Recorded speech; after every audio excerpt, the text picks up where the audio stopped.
82년 김지영.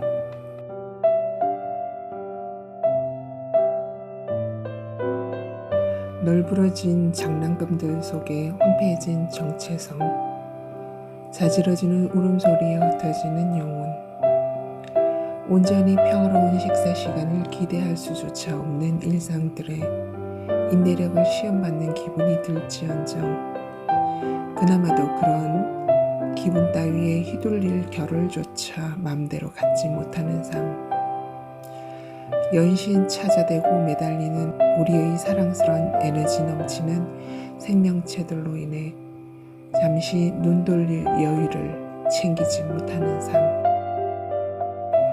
잠을 줄이는 극도의 부지런함이 없다면 자의적인 계획으로 무언가를 할 수 있는 시간을 내기란 사실상 역부족인 삶.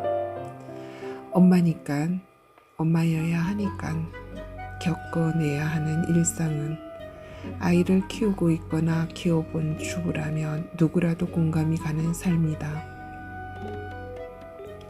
남들도 다 그러고 사니까, 무엇보다 사랑스러운 우리 자식이니까, 엄마이니까. 그렇다. 시대를 초월해 변함없는 역할 엄마라는 이유로 세상이 바뀌고 생각이 바뀌고 여성의 사회적 지위가 바뀌어도 육아나 가사일은 대부분 맘들의 몫이다. 사회적 배려나 시스템들이 개선되어지고 과거에 비해 훨씬 나아진 혜택을 받고 있음에도 불구하고 사실상 맘이라는 이유로 아직도 희생되어야 하고 감당해내야 할 영역들이 있다. 지난 시대를 살아오신 분들에게 있어 이런 육아는 사회나 남편의 배려는 물론 다른 이의 도움 없이 오롯이 혼자만의 몫이었다. 육아뿐 아니라 온갖 집안일 역시 그들만의 잔치였다. 그래도 별 불만이 없었고 불평할 수도 없었다. 그런 시대를 살아온 시어머니 세대의 눈에 요즘 젊은 며느리는 유별나다 못해 납득 불가한 존재들이다. 예전과는 비교할 수도 없을 정도로 보다 유연해진 사고로 집안일을 분담하거나 도와주려는 다수의 신세대 남편들, 독박 육아로 받을 스트레스를 미리 챙겨 자유시간을 갖게 해주려 애쓰는 젊은 남편들, 미연의 고부 갈등을 피해 멀리 다른 도시에서 직장을 다녀주는 능력 있는 남편들, 산후 우울증이나 스트레스의 사례를 교육받아 미리 챙겨주는 똑똑한 남편들이 넘쳐나는 시대이며 온갖 가전제품들이 발달해 운명의 혜택을 고스란히 받고 사는 시대이자 여차하면 페미니스트의 철퇴를 맞아 여성의 삶이 보호될 준비가 되어 있는 시대임에도 도대체 뭐가 문제이기에 김지영과 같은 허약하고 분열된 정신세계를 가진 며느리가 등장했을까를 필두로 문제를 제기해본다. 혹여 소수 특정인의 삶을 사회 전반으로 끄집어낸 것은 아닐까? 여자라서 일방적으로 희생하며 자신의 꿈을 포기하며 살아야만 했던 친정엄마를 제외하고는 82년 김지영이 자라면서 그리고 살면서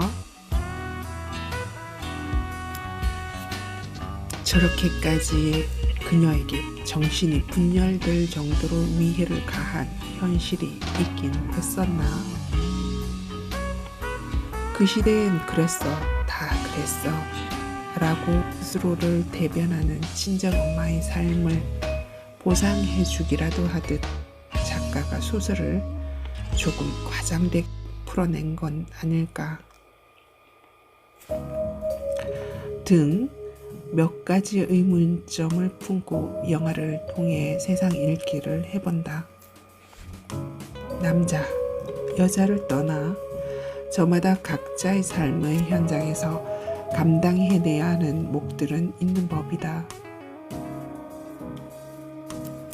맘들이 가정에서 어린 생명과 전쟁을 치르는 동안 남자들은 직장에서 온갖 스트레스를 다 견뎌내며 전쟁을 치르고 있다며 항변을 한다면 또 다른 사회적 갈등의 시발점이 될 수도 있는 문제다.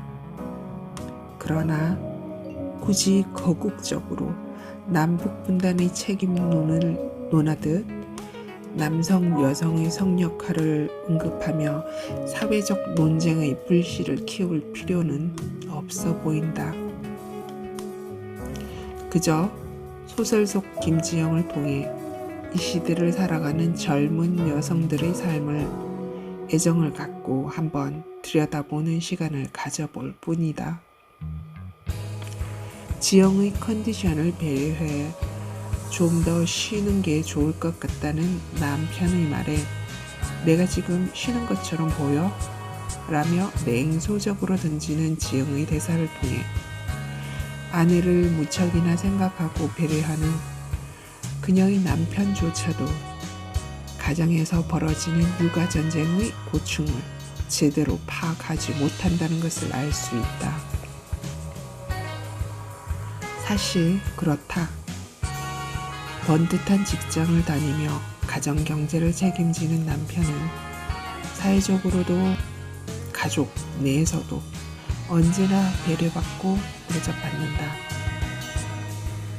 그들의 고된 삶은 월급이라는 경제적 위력으로 온 가족이 함께 보상받고 혜택받으니 당연히 그들 스스로도 가족이나 사회로부터도 대접받으며 가사 노동으로부터 해방되는 그들만의 특권을 누린다. 굳이 가사 노동을 돈으로 환산해보려 애쓰는 마음들의 심리 이면은 남자들처럼 보상받지 못하고 사회적으로도 가정 내에서도 기대만큼 대접받지 못하는 억울한 심리를 조금이나마 알아주기를 바라기 때문일지도 모른다. 아니, 그런 부당함을 벗어나고 싶은 것일 수도 있다. 여자라는 이유로 말없이 억압적으로 가정 내에서 가사와 육아에 파묻히기에는 이제 이 시대를 사는 우리 여성들은 질적으로 정신적으로 너무나 엄청나게 성장해버렸다. 그러니 요즘 등장한 독박 육아라는 신종 용어는 그들의 삶과 심리를 잘 대변해준다. 동시대를 사는 육아맘들의 삶을 잠시 들여다보자면 육아를 담당하는 지금의 젊은 맘들 역시 온전히 친정엄마의 과다 집중 케어로 성장했고 혜택받았다. 부족함이나 어려움은 모르고 풍족한 물질 속에 고학력으로 자란 그들이기에 이전 세대가 요구하는 부조리한 관습이나 비합리적인 행사를 순순히 받들고 받아들여라고 하기엔 뭔가 모양새가 맞지 않는다. 그러니 독박 육아나 불편한 시댁 행사는 여전히 달갑지 않은 일이다. 엄마니깐 사랑으로 갈아야만 하는 똥기저귀나 온갖 자질구레한 집안일 역시 고학력으로 곱게만 길러진 그들의 손에 익숙해지기까지 정신적, 육체적으로 상충되는 애로점들이 많아 보인다.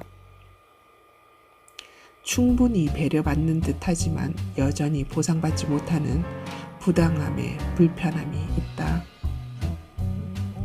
그럼에도 불구하고 사회적 성역할을 성실히 수행하고 있는 수많은 이 시대의 젊은 맘들은 이제 SNS를 통해 육아의 고충을 틀어놓고 예쁜 우리 아가들 성장 모습을 올리며 멈춰진 자신만의 시간을 보상받으며 아이와 함께 또 다른 형태의 성장을 꿈꾸고 있다.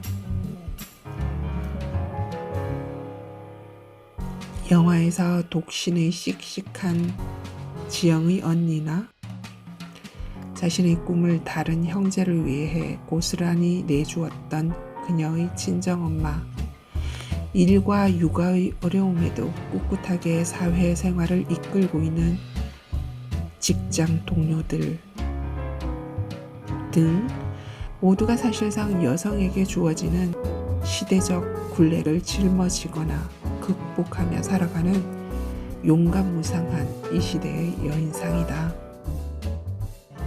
다만 무작정 자신의 삶을 등진 채 일방적으로 희생되는 삶이나 자신의 생각이나 의지를 표현하지 못해 속으로 분열되고 골마 터지는 구시대적 삶의 방식은 아니어야 한다.